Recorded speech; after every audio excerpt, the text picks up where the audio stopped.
Hello जी, अस्सलामुअलैकुम। WhatsApp YouTube जी जनाब, क्या हाल है आप सब लोगों का। आज बड़े दिन के बाद मैं दोबारा से हाज़िर हूँ। पिछले व्लॉग में आप लोगों से ज़िक्र हुआ था कि मैं काफ़ी ज़्यादा बिज़ी हूँ, काफ़ी सख्त किस्म की, बहुत ज़्यादा काफ़ी सारी बिज़ी हूँ। तो जो है काम बहुत ज़्यादा मेरे घर में फैला हुआ है। रेनोवेशन चल रही थी हल्की फुल्की। हम लोग थोड़ा बहुत जो है घर को चेंज कर रहे हैं, फ्लोरिंग को चेंज कर रहे हैं, पेंट कर रहे हैं। तो धीरे धीरे ही सारे काम हो रहे हैं। तो सोचा कि आज आप लोगों के साथ थोड़ा सा शेयर कर लेती हूँ कि हम लोग एक्चुअली घर में कर क्या रहे हैं काम। क्योंकि हम बेसिकली रहते हैं रेंटल अपार्टमेंट में, तो उसमें हमें ऐसे ही काम करने थे कि जो कि रेंटल फ्रेंडली हों। तो वो सारा होमवर्क भी पहले मुझे और ताहिर को बैठ के करना पड़ा है कि हम क्या कर सकते हैं जो कि रेंट के अपार्टमेंट में इजीली किया जा सके। और क्योंकि अदरवाइज़ इजाज़त नहीं होती है। अगर आप किराए के घर पे रहते हो तो इजाज़त नहीं होती कि उसके अंदर आप अपनी मर्ज़ी से जो मर्ज़ी आके जो है वो काम कर दो रेनोवेशन का। उस पर आपको फ़ाइन भी लग सकता है, राइट। तो हम लोगों ने बेसिकली जो है वो पेंट किया है which is acceptable from them. अगर आप वाइट कलर का पेंट करें तो वो कुछ नहीं कहते, यानी कि मैनेजमेंट हमारी हमें कुछ भी नहीं बोलेगी उस पर। सो बेसिकली हमने फिर both washrooms and both bedrooms इनका हम लोगों ने पेंट किया, क्योंकि लिविंग और जो मेरा डाइनिंग का एरिया है वो क्लीन था। किचन में भी अभी ज़रूरत है, मगर मेरे पास टाइम बिल्कुल नहीं है। और टाइम मेरे पास इसलिए नहीं है कि कुछ ही दिनों में मेरे अम्मी अबू इंशाल्लाह यहाँ पे आने वाले हैं, जो कि इंशाल्लाह मेरे पास ही रुकेंगे।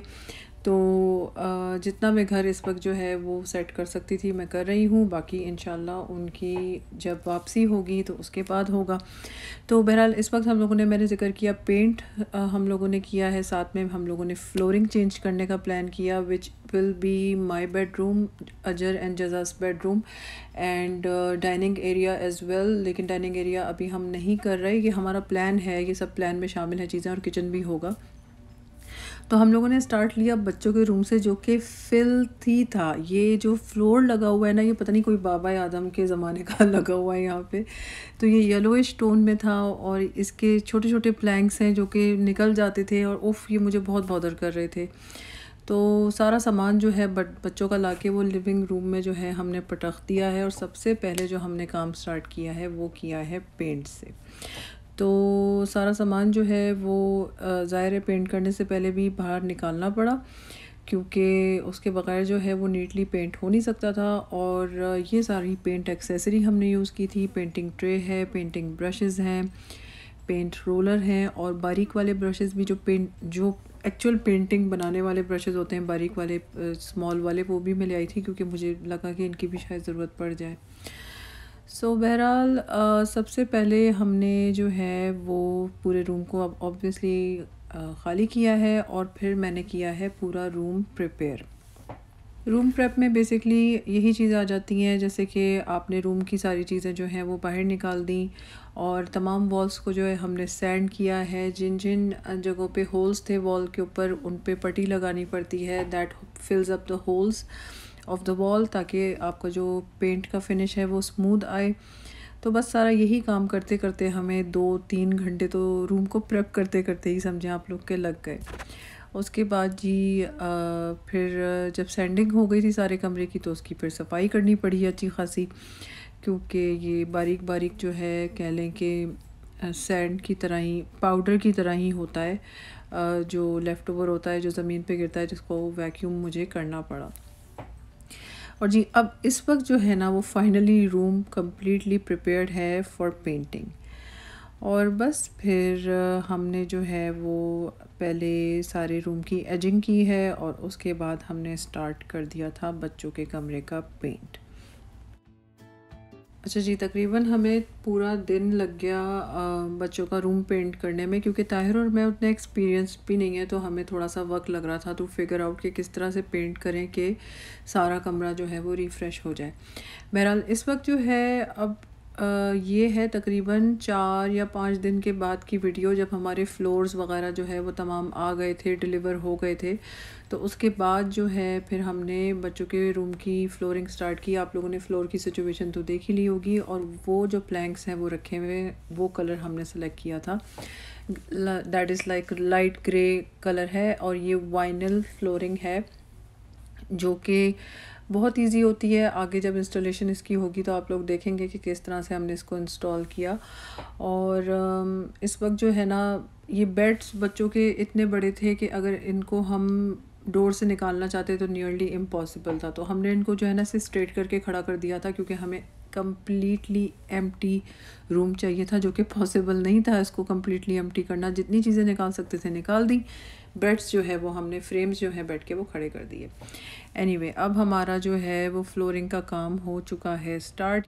और जी बस बिस्मिल्लाह पढ़ के हम लोगों ने जो है काम शुरू किया। और ताहिर की और मेरी जो कलेक्टिव एफ़र्ट थी, हम लोगों ने मिलके ही फिगर आउट किया कि ये किस तरह से लगेगा। बहुत सारे यूट्यूब वीडियोस देखे। Thanks to YouTube videos by the way, उन्होंने हमारी मेजर हेल्प की टू इंस्टॉल दिस फ्लोर।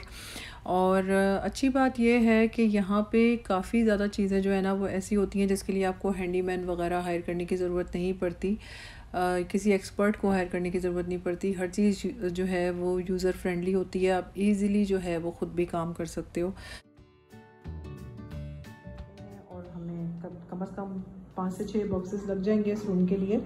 तो बेसिकली ये एक सिंगल प्लैंक हमने लिया है। तो ये देखें, ये जो एजेस बने हुए हैं इसमें जो है ये प्लैंक जाके फंस जाता है और लॉक हो जाता है। It is so simple and easy to do. थोड़ी सी मेहनत इस सेंस में है कि आपका मैथ एक्यूरेट हो और आप चेक कर लें कि मेजरमेंट वगैरह रूम की क्या है। Otherwise super easy. No adhesive required, no cutting, no concrete, no nothing, no grout. बस आपने इसको लॉक किया and you are good to go. अभी तक हमारी प्रोग्रेस ये है। So far so good, nice and sturdy as well. मैंने चल के भी देख लिया है, माशाल्लाह माशाल्लाह, कमिंग टुगेदर सुपर इजीली। तो चलें आपको लॉक करके भी दिखा देती हूँ मैं। तो शुरू में हमें थोड़ा सा डिफ़िकल्ट लग रहा था, मगर घंटा डेढ़ लगा के टायर्ड है और मैंने फ़िगर आउट किया कि ये किस तरह से फ्लोर्स जो हैं आपस में लॉक होंगे। और फिर हमने जो है वो फ्लोर के साथ ये किया। अल्हम्दुलिल्लाह ये इंस्टॉल होता चला गया। It took about day and a half, but ये नेक्स्ट डे की वीडियो है। फाइनली लास्ट प्लैंक जब जा रहा था तो हम लोगों ने बड़ी खुशी जो है ना इसकी वीडियो ली कि oh my God we achieved it. बहुत अच्छा हमें फ़ील हुआ।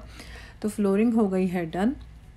और इस वक्त अब मैं हूँ अपने लिविंग रूम में और यहाँ से मैं ये क्या कर रही हूँ, पेंटिंग्स चोरी कर रही हूँ लिविंग रूम से इसलिए कि मेरा इरादा ये था, आप लोगों ने शायद प्रीवियसली मेरे व्लॉग्स में देखा हो, जो मेरा लिविंग रूम है उसके अंदर तमाम चीज़ें जो हैं वो येलो की टोन में थी।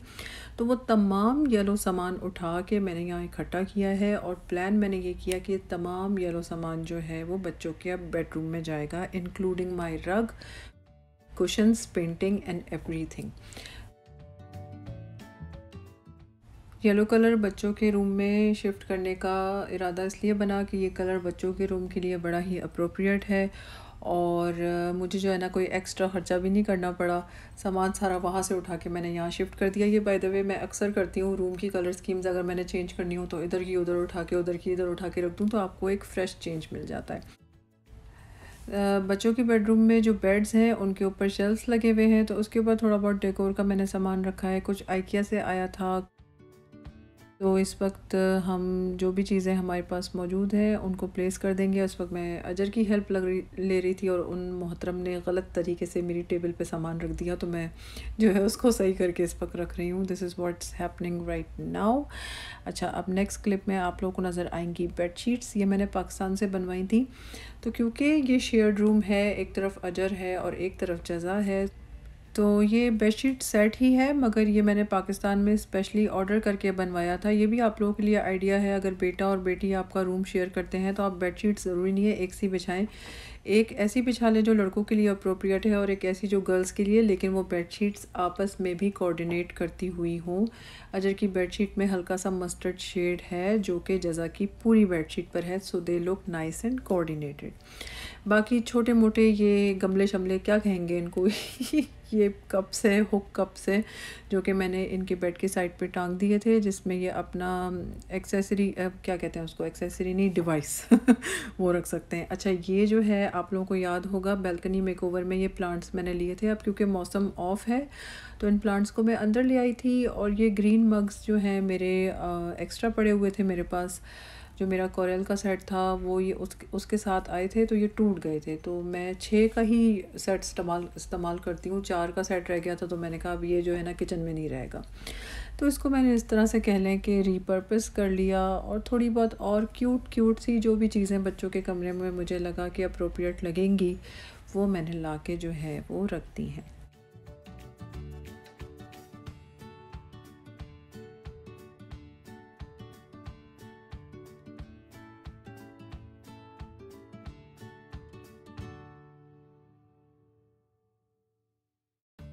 और एक बहुत इम्पॉर्टेंट चीज़ जो आप लोगों को मैं दिखाना भूल गई, वो ये ब्लाइंड्स थी जो कि मैंने बच्चों के कमरे में चेंज की थी, लेकिन ये काफ़ी पहले काम हुआ था, इसलिए मैं बताना ही भूल गई इसके बारे में। तो रग वगैरह प्लेस हो गया है, और प्लांट मैंने रखा है। प्लांट रखना मुझे लगता है अच्छा आइडिया होता है बच्चों के कमरे में फॉर प्योर एयर। और ये जो पेंटिंग्स थी इनको मैंने इस तरह से प्लेस किया है, और साथ में ये मेरा एक पुराना लैम्प था जिसको मैंने, और शेड भी बाय द वे इसका मैंने रीपर्पस किया है, वो मैंने यूज़ करके इस तरह से साइड लैम्प को रखा है ताकि बच्चों के लिए एक अच्छा सा कॉर्नर बन जाए। नीचे एक चेयर है, कुशन्स हैं साथ में, बच्चे यहाँ पे बैठ के जो है वो पढ़ सकते हैं बुक्स वगैरह अपनी, कह लें कि kind of a reading corner बना दिया है मैंने। जी, अब इधर उधर की बातें तो बहुत हो गई, अब आप लोगों को दिखा देते हैं रूम का फाइनल लुक।